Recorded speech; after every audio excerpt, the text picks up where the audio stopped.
Ne soyez pas timide. S'il n'y a pas de questions, on peut aussi enchaîner. Ah, une question, j'arrive.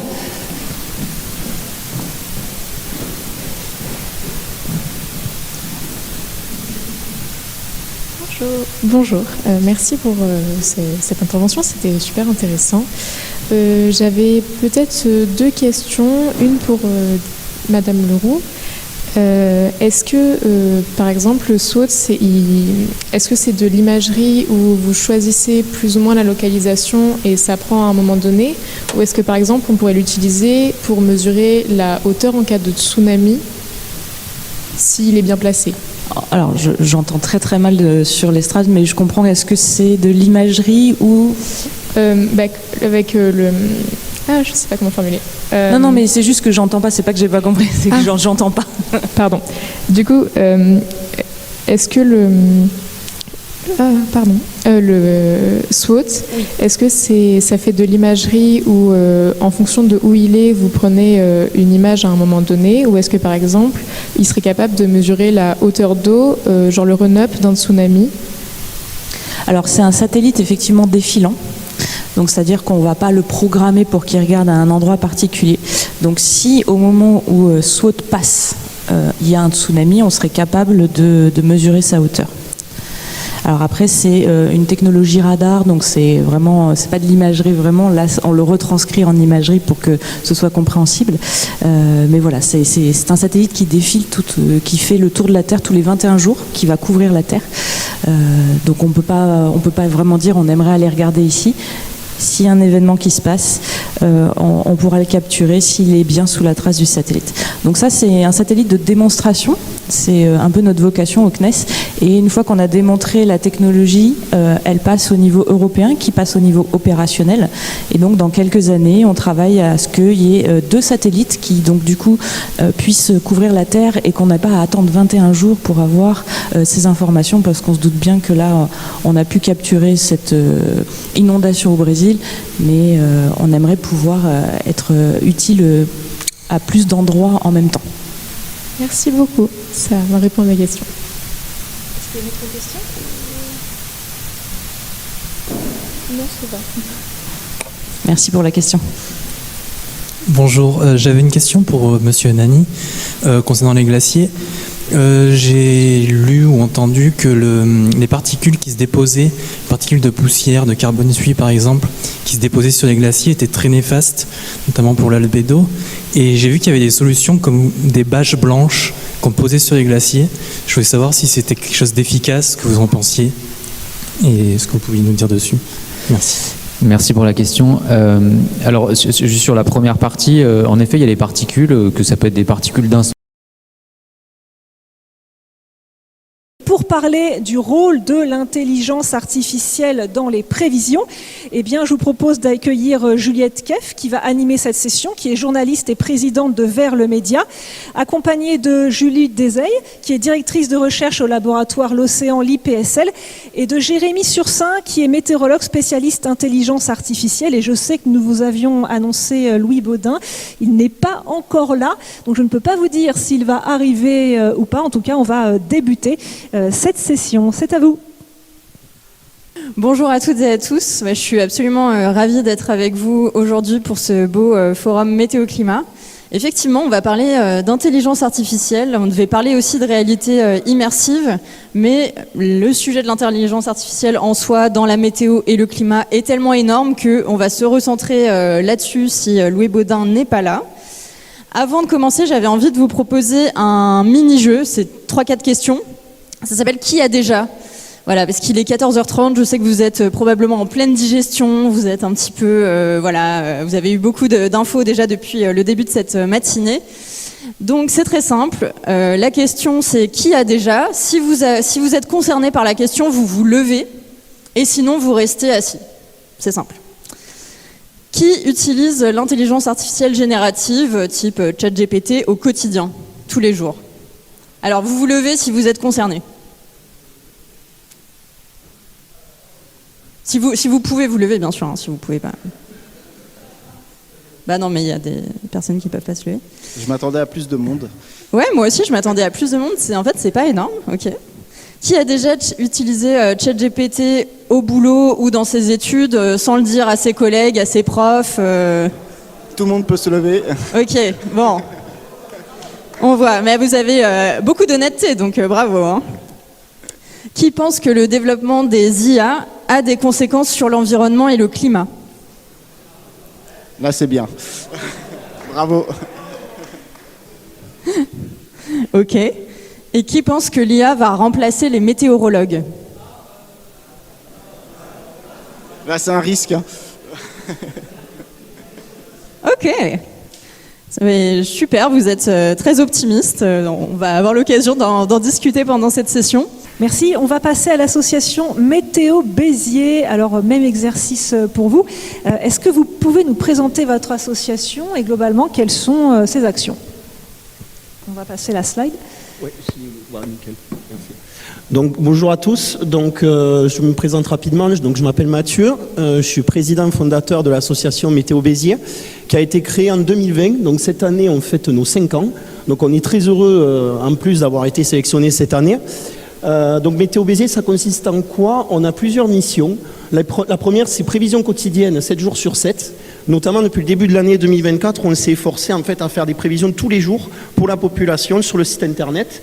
Et en plus de ces prévisions, on a tout ce qui est également bulletin climatique, donc mensuel, saisonnier, annuel, et aussi une rubrique spécialement dédiée au changement climatique à partir des données en open data de Météo France depuis le début de l'année 2024, où en fait on a tout traité automatiquement. Et donc ça nous a permis de créer tout un système d'information à la population sur le changement climatique. On a également rejoint Prévi Plus, une application dispo et gratuite sur iOS et Android, où on peut aussi mettre nos prévisions depuis un téléphone, tout simplement. Deuxième mission, le suivi en temps réel. Donc, c'est mise en place de suivi sur les réseaux sociaux en cas d'événements météo dangereux. Donc, je pense qu'on est très nombreux confrères à faire ça. On est tous un peu sur ça. Et on a aussi développé une cartographie des aléas météo en temps réel sur le département de l'Hérault, où en fait on a divisé en intercommunalités. Voilà, ça permet d'avoir un peu plus de précision, notamment sur la vigilance météorologique départementale que nous forcément on suit pour pas non plus mettre en erreur les gens, mais on divise du coup par intercommunalité. Voilà. Là où on est très fiers, c'est les sensibilisations. On fait pas mal de sensibilisation dans les écoles et aussi dans les événements. Donc cette année, grâce, et je tiens à les citer, à la mairie de Valras-Plage, là où est notre siège social, on a sensibilisé 360 enfants depuis le début de l'année et 150 adultes. Voilà. Donc c'est souvent des événements qui sont créés par la ville ou alors on va dans les écoles. La prochaine sensibilisation, par exemple, c'est installer une station météo à l'école. Voilà. Où ils feront le propre relevé, etc. Et c'est le thème de la mer. Donc je parle aussi d'un partenaire historique, Projet Rescue Océan, où on fait en fait pas mal de dépollution sur les plages et en milieu naturel, où en fait on ramène beaucoup de monde, on va dire ça comme ça. On est plusieurs centaines les samedis ou les dimanches à faire des opérations de dépollution pour la mer et pour nos rivières, parce qu'on est très attachés à la Méditerranée. Alors pourquoi votre association mérite de gagner la Coupe francophone? Donc pourquoi on mériterait de gagner cette coupe? Déjà j'ai une fierté, c'est mon équipe. Parce que mon équipe est au top. En fait on est tous amis en fait, là-dedans. On s'est rencontrés en études. Alors j'ai pris un historien, un gars de lettres modernes, voilà. On est tous un peu des profils différents, mais en fait ça fait notre force. Parce que depuis 2 ans maintenant qu'on travaille ensemble, on a explosé tous les compteurs. Donc franchement, voilà, ça c'est ma fierté. Et on se réinvente aussi sans cesse. Alors ça c'est le plus compliqué. C'est-à-dire que pour les sensibilisations, on essaie toujours de changer le programme. Parce qu'on a un programme pour les écoles, un programme pour les collèges, un programme même pour les universités. Et l'idée c'est de proposer des sensibilisations qui changent aussi chaque fois. Pour pas que ce soit répétitif. Donc on fait tout nous-mêmes en fait. On fait des maquettes en Lego, voilà, des jeux interactifs en classe et aussi lors des événements. Et la dernière originalité, donc cette année à l'occasion à Béziers de la 7e édition du hackathon, dans l'IUT de Béziers, nous avons été désignés lauréats pour mettre en place des capteurs de salinité dans les vignes d'une cave coopérative partenaire à Sérignan pour lutter justement contre ce fléau donc, qui ravage nos vignes. Le sel a tendance à souvent remonter. Donc on va installer des capteurs de salinité d'ici le dernier trimestre 2025. Et enfin, c'est surtout avant tout une aventure humaine, notre association. On adore rencontrer nos abonnés, on va dire, voilà, où on passe beaucoup de temps avec eux et on se retrouve lors des grands événements. Vous savez que dans le sud, bon, on a les férias, on a tout ça, et on se retrouve chaque année avec nos abonnés pour partager ces moments, et ça nous offre de belles photos. Franchement, voilà. Donc je suis très heureux d'être là et de vous représenter. Merci, on peut l'applaudir pour son travail également.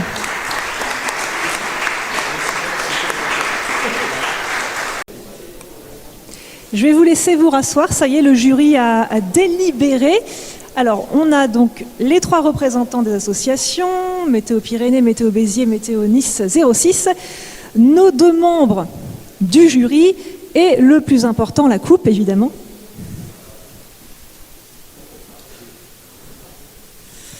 La coupe francophone des associations météo, et je vais la donner justement pour le moment à Olivier Renard qui est le président de Météo Centre Val-de-Loire, qui est le représentant de l'association qui a gagné et remporté cette coupe l'année dernière. C'est lui qui va avoir l'honneur cette fois-ci de donner la coupe au nouveau gagnant de la coupe francophone des associations.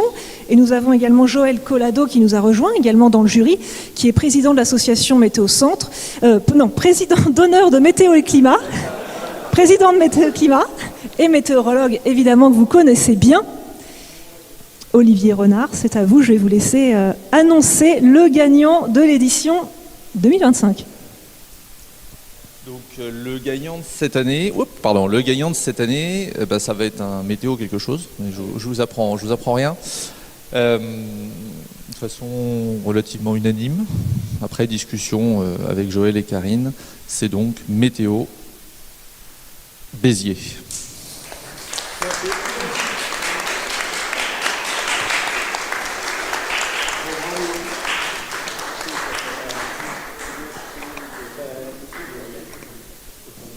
Bravo, bravo. Alors vous avez tous les 3 un petit peu gagné, hein. Vous êtes représentés sur scène, vous avez été sélectionnés, vous avez tous les 3 fait un super travail et c'est pour ça qu'on vous a invités tous les 3 avec grand plaisir. Alors ça n'a pas été facile quand même de délibérer, c'est un peu un crève-cœur pour nous aussi parce qu'on a vraiment aimé des choses différentes chez chacun d'entre vous. Je vais laisser Olivier et Joël justement vous dire pourquoi ils ont choisi Météo Béziers.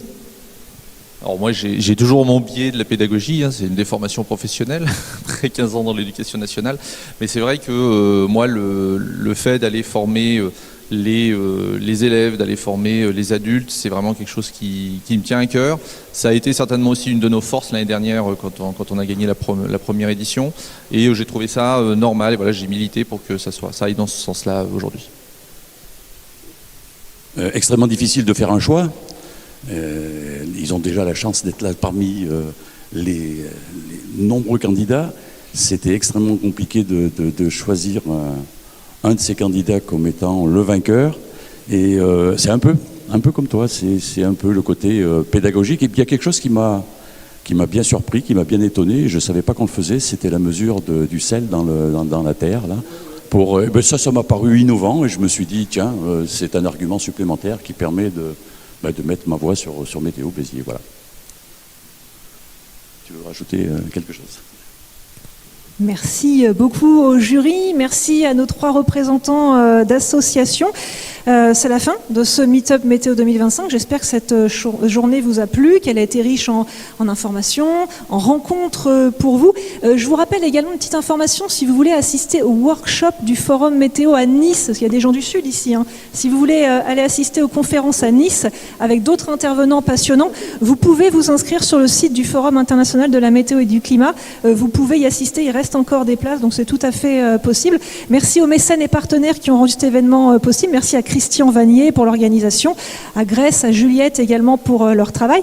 Juste avant de nous quitter, on va quand même aller faire la traditionnelle photo de famille. Donc vous êtes tous invités à venir sur la photo. On va aller un petit peu plus loin, je crois, dans une salle par là-bas. On va nous montrer le chemin et on va prendre une photo tous ensemble et avec la coupe, hein, évidemment. Merci.